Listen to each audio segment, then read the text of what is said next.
అందరికీ నమస్తే. మనము రేపు అనగా ఆగస్ట్ 15న మనం ఇండిపెండెన్స్ డేని జరుపుకోబోతున్నాం. ఎన్నవదంట 79వ స్వాతంత్ర దినోత్సవాన్ని జరుపుకోబోతున్నాం 2026 సంవత్సరం ఆగస్ట్ 15. మనం మొట్టమొదటిసారిగా 1947 ఆగస్ట్ 15న మొట్టమొదటి స్వతంత్ర దినోత్సవాన్ని జరుపుకున్నాం. ఇప్పుడు 1947 ఆగస్ట్ 15న. సో 2026 ఆగస్ట్ 15న జరగబోయే ఇండిపెండెన్స్ డే ఎన్నోది 79తో జరుపుకుంటున్నాం. అయితే మనకు ఒక డౌట్ రావాలి, ఏంటి ఆగస్టు 15నే ఎందుకు జరుపుకోవాలి, ఇంకా ఏ తేదీనే జరుపుకోవచ్చు కదా అని డౌట్ రావచ్చు. కానీ మనకి ఏం చెప్తారు కొంతమంది, ఆగస్టు 14 అర్ధరాత్రి మనకి స్వతంత్రం ఇచ్చారు బ్రిటిష్ వాళ్ళు, అప్పుడు వెళ్ళిపోయారు, అందుకు 14 అర్ధరాత్రి అంటే 15వ తేదీ కదా, అందుకే మనం జరుపుకుంటున్నాం అంటారు. అది కాదు, వాస్తవంగా దీనికి ఒక కథ ఉంది. ఆ కథ ఏమిటంటే మనకి 1939 నుంచి 45 మధ్య సెకండ్ వరల్డ్ వార్ వచ్చింది. ఏ వరల్డ్ వారు? సెకండ్ వరల్డ్ వార్ వచ్చింది. ఆ సెకండ్ వరల్డ్ వార్ లో అమెరికా, రష్యా అంటే యుఎస్ఎస్ఆర్ అంట, రష్యా, అమెరికా, బ్రిటన్, ఫ్రాన్స్ ఇవన్నీ ఒక గ్రూప్ లో ఉన్న దేశాలు. సో వీటికి ఆపోజిట్ ఏమున్నాయి? జపాను ప్లస్ జర్మనీ, అట్లాగే ఆస్ట్రియా, ఇవన్నీ ఒక గ్రూప్ లో ఉన్నాయి. ఇటలీ చూసారా, రెండు గ్రూపులు. వీటిలో మనం మిత్ర రాజ్యాలు, కేంద్ర రాజ్యాలు అంటాం. So America, Russia, France, Britain ఒక గ్రూప్ లో ఉన్నాయి. రెండవ ప్రపంచ యుద్ధంలో ఒక గ్రూప్ గా చేరాయి. అట్లాగే జపాను, జర్మనీ, ఆస్ట్రియా, ఇటలీ ఒక గ్రూప్ గా ఉన్నాయి. సో ఈ రెండు గ్రూపుల మధ్య వరల్డ్ వార్ అనేది మనకి స్టార్ట్ అయింది. ఇందులో ఏ ఒక్క గ్రూప్ పైన ఇంకో దేశం దాడి చేస్తే అవన్నీ కలిపి ఒకటే ఆ దేశంపై దాడులు చేస్తాయి. ఇలా అలయన్స్ ఏర్పాటు చేసుకున్నాయి. అయితే ఇలా 1939లో స్టార్ట్ అయినటువంటి ఈ యుద్ధం 45 వరకు జరిగింది. అయితే ఇందులో ఏం జరిగిందంటే ఇక్కడ జర్మనీ లొంగిపోయింది. ఎప్పుడు? 1945లోనే లొంగిపోయింది, మే మాసంలో. ఆస్ట్రియా లొంగిపోయింది, ఇటలీ లొంగిపోయి, అలా ఈ గ్రూప్ లో ఉన్న దేశాలను లొంగిపోయాయి. కానీ జపాన్ మాత్రం లొంగిపోలే. అన్ని దేశాలు లొంగిపోయినప్పటికీ మే నెలలో అన్ని దేశాలు లొంగిపోయాయి. మే నెల 1948 నాటికి అన్ని దేశాలు లొంగిపోయాయి. కానీ జపాన్ మాత్రం లొంగిపోలేదు. అందుకు బదులుగా ఏం చేశారు అంటే జపాను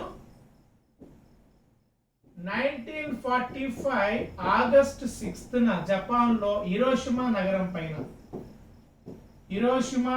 పైన, అదే 1945 ఆగస్టు 9న నాగసకి నగరం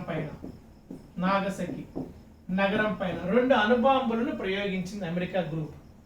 హిరోషిమా నగరం పైన లిటిల్ బాయ్ అనే అణుబాంబు, నాగసకి నగరం పైన ఫ్యాటమ్ అనే అణుబాంబు 1945లో ప్రయోగించింది. ఎందుకంటే ఇక అన్ని దేశాలు లొంగిపోయాయి కానీ జపాన్ లొంగిపోవట్లేదు. దీన్ని లొంగ తీసుకోవాలంటే ఈ అణుబాంబే శరణ్యం అని చెప్పేసి అమెరికా ఆ రెండు అణుబాంబులను జపాన్ దేశం మీద ప్రయోగించేసింది. ఏ నగరాల్లో? హిరోషిమా నగరం, నాగసకి నగరం పైన. ఇప్పుడు ఆగస్టు 6, ఆగస్టు 9న ప్రయోగించింది. చివరికి దేశం చిన్న భిన్నం అయిపోయింది. అప్పుడు జపాన్ ఏం చేసిందంటే 1945 ఆగస్టు 15న మేము లొంగిపోతున్నాం, ఇక మాపై ఎటువంటి అణుబాంబులను ప్రయోగించవద్దు అని చెప్పేసి మిత్ర రాజ్యాలను వేడుకుంది. దీంతో 1945 ఆగస్టు 15th తేదీన జపాన్ లొంగిపోవడంతో రెండవ ప్రపంచ యుద్ధం ముగిసిపోయింది. ఇప్పటికీ జపాన్ లొంగిపాటుతో రెండవ ప్రపంచ యుద్ధం ముగిసిపోయింది. దీంతో చివరి తేదీ ఇప్పుడు 1945 ఆగస్టు 15న.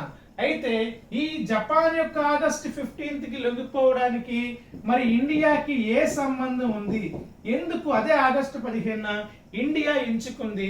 ఇండియా ఎంచుకోవడానికి కారణాలు ఏమిటని మనం ఇందులో తెలుసుకుందాం. ఫస్ట్ వన్, 1943 నుంచి 1945 మధ్య జపాన్ పై అంటే జపాన్ దేశంపై యుద్ధం చేసే బ్రిటిష్ కమాండర్, బ్రిటిష్ అంటే మిత్ర రాజ్యాల తరపున బ్రిటన్ దేశము, అమెరికా దేశము, రష్యా దేశాలు ఈ దేశాలపై దాడులు చేసినప్పుడు బ్రిటన్ దేశం నుండి ఆర్మీ కమాండర్ గా లార్డ్ మౌంట్ బాటన్ పనిచేశాడు. ఎక్కడ? జపాన్ దేశంలో, అంటే బ్రిటన్ తరపున పనిచేశాడు. జపాన్ వ్యతిరేకంగా ఎవరు? లార్డ్ మౌంట్ బాటన్ పనిచేశాడు. సో ఆ లార్డ్ మౌంట్ బాటన్ జపాన్ వ్యతిరేకంగా సైనిక చర్య చేయడం వల్ల ఆ జపాన్కి లార్డ్ మౌంట్ బాటన్కి సంబంధం ఉంది. మరి ఈ లార్డ్ మౌంట్ బాటన్కి ఇండియాకి ఏంటి సంబంధం అంటే, ఇండియాకి చివరగా స్వతంత్రం వచ్చే సమయానికి మనకి ఎవరిని గవర్నర్ జనరల్ గా నియమించారంటే అదే లార్డ్ మౌంట్ బాటన్ నియమించారు. లార్డ్ మౌంట్ బాటన్ భారతదేశానికి స్వతంత్రం వచ్చే సమయానికి బ్రిటిష్ గవర్నర్ జనరల్ ఎవరు? చివరి బ్రిటిష్ గవర్నర్ జనరల్ ఎవరు అంటే లార్డ్ మౌంట్ బాటనే. ఆ లార్డ్ మౌంట్ బాటనే ఇండియాకి చివరి గవర్నర్ జనరల్ గా ఉన్నాడు. ఆ లార్డ్ మౌంట్ బాటనే 1943-45 మధ్య జపాన్ వ్యతిరేకంగా జపాన్ దేశంలో యుద్ధం చేయడానికి కమాండర్ నాయకుడిగా ఉండేవాడు.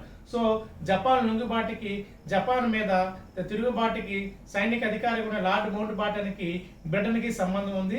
అలాగే అదే లార్డ్ మౌంట్ బాటన్ బ్రిటన్ భారతదేశానికి గవర్నర్ జనరల్ గా తేవడం వల్ల ఆ ఆగస్టు 15 అనేది ఒక ముఖ్యమైన దినంగా అతను భావించాడు. ఎవరు? Lord Mountbatten. ఒకప్పుడు జపాన్కి అది వ్యతిరేకంగా పోరాటం చేశాడు కాబట్టి అదే ఆగస్టు 15 1945లో జపాన్ లొంగిపోయింది కాబట్టి ఆ తేదీనికి అతను ఒక మంచి దినంగా పాటించాడు. అందుకు ఏం చేశాడు అంటే 1947 జూన్ 3 భారతదేశము 2 దేశాలుగా విభజిస్తున్నామని చెప్పేసి బ్రిటన్ పార్లమెంటు ఒక చట్టం చేసింది. ఇప్పుడు 1947 జూన్ 3 దీన్ని భారత స్వతంత్ర ప్రకటన అంటారు. ఎలా విడిపోతున్నాయి? ఇండియా అనే ఒక దేశంగాను, పాకిస్తాన్ ఒక దేశంగా త్వరలో విడిపోబోతుందని బ్రిటన్ పార్లమెంటు 1947 జూన్ 3 మనకు ఒక చట్టం చేసింది. ఆ చట్టం ప్రకారం ఏం చెప్పిందంటే 1948 కల్లా, ఈ చట్టం ఏం చెప్తుంది? 1948 కల్లా ఇండియాకి పాకిస్తాన్కి ఇండిపెండెన్స్ ఇచ్చేస్తున్నామని చెప్పేసి ప్రకటించింది. ఇప్పుడు 1947 జూన్ 3 ప్రకటించింది. అయితే లార్డ్ మౌంట్ బాటన్ ఏమన్నాడు? ఆ తేదీ ఏది? 1947 ఆగస్టు 15 ఎంచుకోండి, ఆగస్టు 15 ఎంచుకోండి, విడిపోవడానికి సిద్ధంగా ఉండండి అని చెప్పేసి లార్డ్ మౌంట్ బాటన్ ఈ డేట్ ఇవ్వడం జరిగింది. 1947 ఆగస్టు. ఇప్పుడు ఇచ్చే డేట్ తెలుసా? 1947 జూన్ 3 చట్టం అయితే 1947 జూలై 18 చట్టం ఆమోదం పొందుతుంది. పార్లమెంట్ చేసిన చట్టం ఆమోదం పొంది ఇప్పుడు జూలై 18 ఆమోదం పొందింది. ఆ ఆమోదం పొందినప్పుడు చెప్పేస్తారు ఎవరు? Lord mount బాటన్. 48 కల్లా 2 దేశాలకి స్వతంత్రం వచ్చేస్తుంది. కానీ మంచి ముహూర్తం కింద 1947 ఆగస్టు 15 ఎంచుకోండి అని చెప్పారు. ఎవరు? Lord Mountbatten. అతను చెప్పినందుకు అదే తేదీన 1947 ఆగస్టు 15 ఇండియాకి ఇండిపెండెన్స్ వస్తున్నట్లు 14th నైట్ అర్ధరాత్రి అంటే తెల్లవారి 15వ తేదీ కాబట్టి మన ఏదైతే ఫస్ట్ పార్లమెంట్ వద్ద జాతీయ పతాకాన్ని ఎగరవేశాం. ఫస్ట్ జాతీయ పతాకం. కానీ నెహ్రూ ఫస్ట్ ఇండిపెండెన్స్ యొక్క స్వతంత్ర ప్రకటనని ఆ ఎర్రకోట వద్ద అతను మొదటి ప్రకటన చేశాడు. అతను చేసిన సాంప్రదాయం కారణంగా ఇక ప్రతి ఒక్క ప్రధానమంత్రి కూడా ఎర్రకోట వద్దే ప్రసంగం చేయడం ఆనవాయితీగా మారిపోవడం జరిగింది.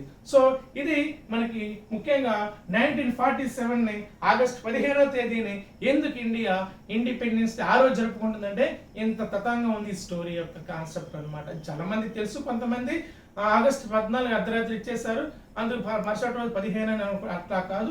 ఆ తేదీ ముందుగానే డిసైడ్ చేయబడింది. 1947 జూలై మాసంలో డిసైడ్ చేయబడింది. 47 ఆగస్ట్ 15 కల్లా ఇండియాకి ఇండిపెండెన్స్ ఇస్తున్నాము, ఆ రోజు జరుపుకున్నామని చెప్పేసి ఇది ఒక స్టోరీ. అయితే ఇదే తేదీన అంటే ఈ ఆగస్టు 15వ తేదీన కొన్ని దేశాలు కూడా ఇండిపెండెన్స్ జరుపుకుంటాయి. అవి ఏంటంటే ఉత్తర కొరియా, దక్షిణ కొరియా. ఈ రెండు కూడా ఆగస్ట్ 15 ఇండిపెండెన్స్ జరుపుకుంటాయి. అలాగే బహ్రెయిన్ అనే దేశం ఉంది. బహ్రెయిన్ కూడా ఆగస్ట్ 15 ఇండిపెండెన్స్ జరుపుకుంటుంది. బహ్రెయిన్, ఉత్తర కొరియా, దక్షిణ కొరియా. అలాగే రిపబ్లిక్ ఆఫ్ కాంగో, లిచెన్స్టైన్ అనే ఒక దేశము, రిపబ్లిక్ ఆఫ్ కాంగో అనే ఒక దేశము, అట్లాగే బహ్రెయిన్ అనే ఒక దేశము, ఉత్తర కొరియా, దక్షిణ కొరియా. ఇవి కూడా ఆగస్టు 15వ తేదీనే ఇండిపెండెన్స్ జరుపుకునే దేశాలుగా మనం గుర్తింపు పొందాయి. అట్లాగే పాకిస్తాన్ ఆగస్టు 14న ఇండిపెండెన్స్ జరుపుకుంటుంది. ఇండియా ఆగస్టు 15న ఇండిపెండెన్స్ జరుపుకుంటుంది. సో ఇంతవరకు మనకి ఇది ఈ 2026లో జరగబోయే ఇండిపెండెన్స్ ఎన్నోదంటే 79వది. అయితే ఇండిపెండెన్స్ వెనకతలో ఎంతో మంది మహానుభావుల యొక్క త్యాగాలు ఉన్నాయి. ఓ సుభాష్ చంద్రబోస్ త్యాగం, ఓ భగత్ సింగ్ త్యాగం, ఓ మహాత్మా గాంధీ త్యాగం, అట్లాగే ఇలా ఎంతో మంది, చంద్రశేఖర్ ఆజాద్ త్యాగం. స్వతంత్రం వచ్చిన తర్వాత రాజ్యాంగం రూపొందించి మహానుభావుడు అంబేద్కర్ ఒక రాజ్యాంగం రూపొందించుకుని దేశం ఎలా నడవాలో ఒక మార్గదర్శనం చూపించారు. సో ఇలాంటి నాయకులు ఎంతో మంది మార్గదర్శనం చేయడం వల్ల ఇప్పుడు భారతదేశం 1947 నాటికి ఆగస్ట్ 15 నాటికి ఇండియా పాపులేషన్ ఆ రోజుకి 34 కోట్లు. ఇది సుమారుగా 145 కోట్ల పాపులేషన్ మనకు ఉంది. స్వతంత్రం వచ్చే సమయానికి ఇండియాకు పాపులేషన్ ఎంత ఉందంటే 34 కోట్ల జనాభా అప్పుడు ఉంది. ఇప్పుడు 79 సంవత్సరాల తర్వాత ఇప్పుడు ఇండియా పాపులేషన్ వరల్డ్లో చైనా దాటిపోయి 145 క్రోర్స్ పాపులేషన్ కూడా ఇండియా అవ్వడం జరిగింది. అలాగే భారతదేశం వ్యవసాయ రంగంలో అభివృద్ధి సాధించింది, పారిశ్రామిక రంగంలో అభివృద్ధి సాధించింది, సైన్స్ అండ్ టెక్నాలజీ రంగంలో అభివృద్ధి సాధించింది, ఫార్మా రంగంలో అభివృద్ధి సాధించింది. ఇలా ఎన్నో రంగాల్లో భారతదేశం అభివృద్ధి చెందుతూ ఉంది. కానీ ఇంకా పేదరికం ఉంది, ఇంకా ఆదాయ అసమానతలు ఉన్నాయి. ఇవన్నీ కూడా ఇంకా మనం తగ్గించుకుంటూ ఇంకా ఈ స్వతంత్రం ద్వారా ఇంకా మరికొద్ది ముందుకు పోవాలని కోరుకుంటూ అందరికీ ధన్యవాదాలు. అందరికీ 79వ ఇండిపెండెన్స్ డే శుభాకాంక్షలు తెలుపుకుంటూ మీ నాగరాజ్ సార్.